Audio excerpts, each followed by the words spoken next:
திமுகவும் அதிமுகவும் கூட்டு களவாணிகள் என ஒரு களவாணி சொன்னால் இந்த நாடு ஏற்றுக்கொள்ளுமா என கடிந்துரைத்துள்ள அதிமுக முன்னாள் அமைச்சர் RB உதயகுமார், முதலமைச்சர் பதவிக்கு ஜோசப் விஜய் தம்மை தகுதிப்படுத்திக் கொள்ள கவனம் செலுத்தவில்லை என குற்றம் சாட்டியுள்ளார். அதிமுகவும் திமுகவும் கூட்டு களவாணிகள் என்று ஒரு களவாணி சொன்னால் எப்படி இந்த நாடு ஏற்றுக்கொள்ளுமா?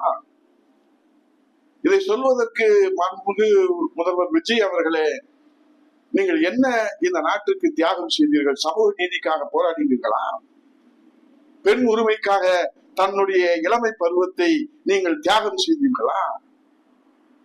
அல்லது இந்த மக்களுடைய கல்வி உரிமைக்காக, ஜீவாதார உரிமைக்காக தன்னுடைய இளமை பருவத்தை எல்லாம் நீங்கள் தியாகம் செய்து அர்ப்பணித்து நீங்கள் இன்றைக்கு மன வலியோடு வேதனையோடு முதலமைச்சர் அணியில் அமர்ந்திருக்கிறீர்களா? முட்டாள் முதல்வரே, ஒரு இயக்கத்தை நீங்கள் எப்படி கொச்சைப்படுத்தலாம், கேவலப்படுத்தலாம்?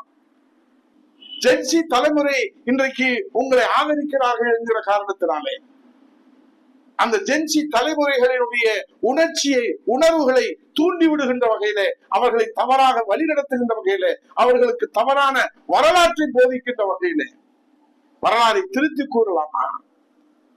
என்னத்தை நீங்கள் கண்டீர்கள் முதல்வர் விஜய் அவர்களை?